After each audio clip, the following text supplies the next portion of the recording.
Hey, good morning. This is Pastor Harvey Beck at Lester Memorial Methodist Church. We're glad you're joining us.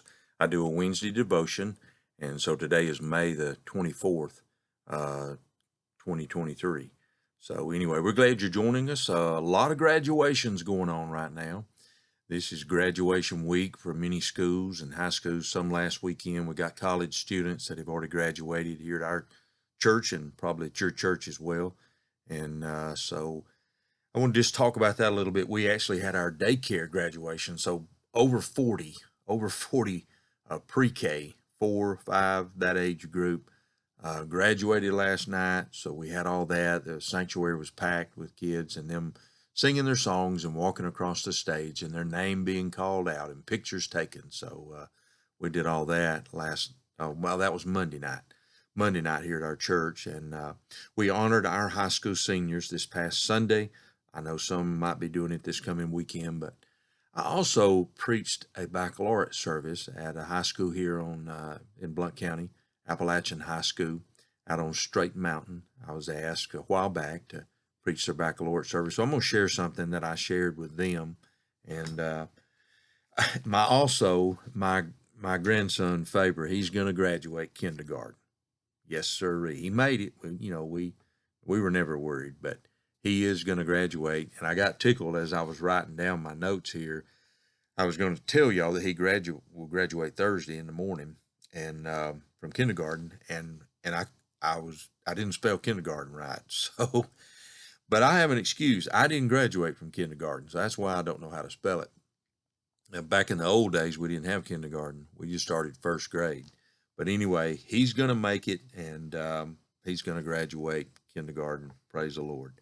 Um, what I wanted to share with you that I shared with Appalachian High School, and it's true in every generation of humans, is we have to make choices and decisions.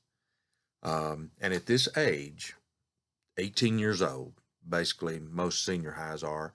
I did not turn 18 until August of that year, but many of my classmates had already turned 18 years old, so I was one of the youngest. But 17, 16, 17, 18, 19, 20, right in here around the 18-year mark, we we humans have to make a lot of decisions, and especially in our day and time, that's significant at turning 18 years old. So what I talked about, and one of the things I shared, just one of them, and I'm going to share with you at Appalachian High School, was about choices. And so I shared with them an Old Testament book by the name of Ruth. In the Bible, there's only two books of the Bible that are named after women. One of them is Ruth, the other is Esther. Uh, Ruth is only 4 chapters long, but it gives us some information about making choices. And in this case, Ruth, who made a decision to follow the one true God, now has a book named after her in the Bible. So I want to just remind you, and if you haven't read it, it's only 4 chapters long. So I encourage the Appalachian High School students to read it this week. Most of them have already through with their classes. It'll only take you about 20 minutes, and you could read it real slow in 20 or 30 minutes.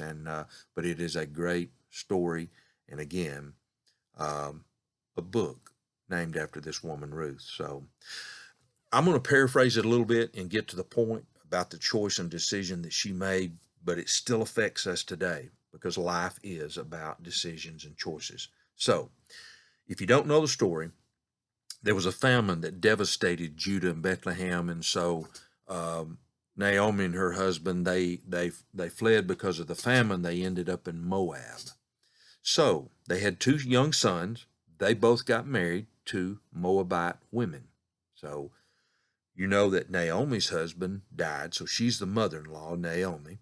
And then she has 2 daughter-in-laws who lost their husbands, which was Naomi's son. So we have 3 widows here all of a sudden, mother-in-law and 2 daughter-in-laws, by the name of Orpah, Orpah, and by the name of Ruth. And so Naomi, after she lost her husband, she made the decision she needed to go back to Judah to her people so that she could have kinfolks, and because of losing her husband at the age she was. And so she told her 2 daughter-in-laws who had lost their husbands, her 2 sons, to stay. you're young, you can remarry, you stay here in Moab. And of course, they both said at first, no, we're not going to do that. We're going to stay with you. So emotions are involved, and they embraced. But Naomi kept persisting, and she insisted that both of them not go with her, don't accompany. She told them to return to their own homeland instead. So this is what happened. So again, just a choice and a decision, even though they first said they wouldn't at first, but she kept insisting. So Orpah, the Bible simply says that she kissed Naomi, her mother-in-law, and she left. She made a decision.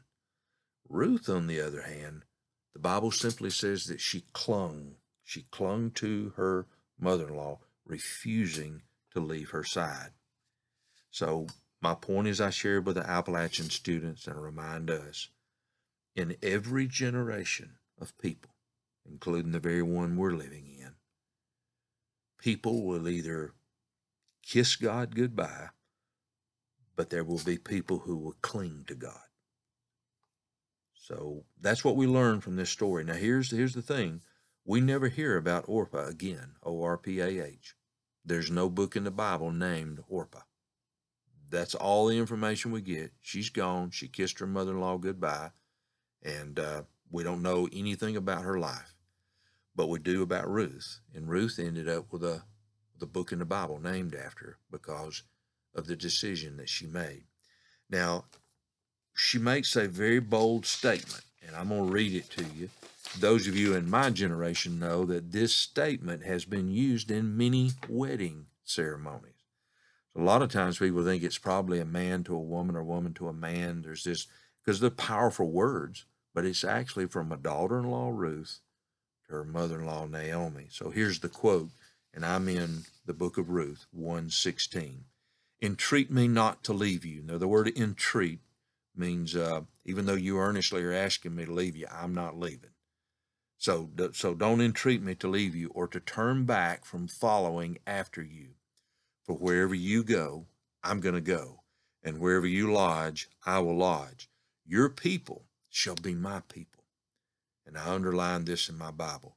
And your God will be my God. And by her claiming that, she was claiming the one true God, the creator of the universe, the God of Israel.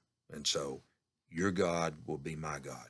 Wherever you die, I will die, and there will I be buried. The Lord, which she called him the Lord do so to me and more also, if anything but death parts you and me.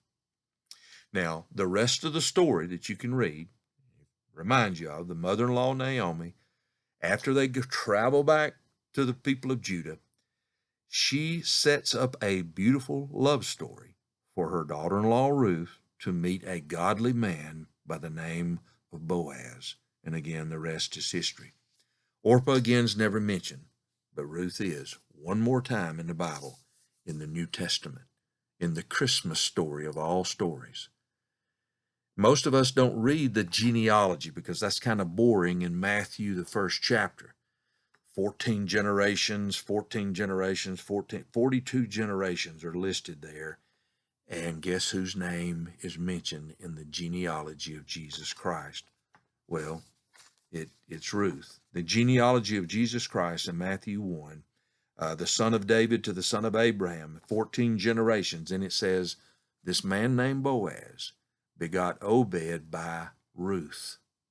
Obed begot Jesse, and Jesse begot David the king. And there are 14 more generations, and it mentions Mary. There's only 4 women that are mentioned in those genealogy. Tamar, Rahab, Ruth, and then, of course, the mother of Jesus, his mama, Mary. Now, let me close. Life's about choices and decisions. Ruth made a decision to follow the one true God. That's what I ask those graduating high school seniors to remember this story of Ruth, because there'll always be people in life who will kiss God goodbye, but then there will be people who cling to God. I hope in your generation and in your life and for your sake that we'll learn from this woman called Ruth that she clung to the God of Israel, and we need to keep clinging to him too. Love you. Have a golden day.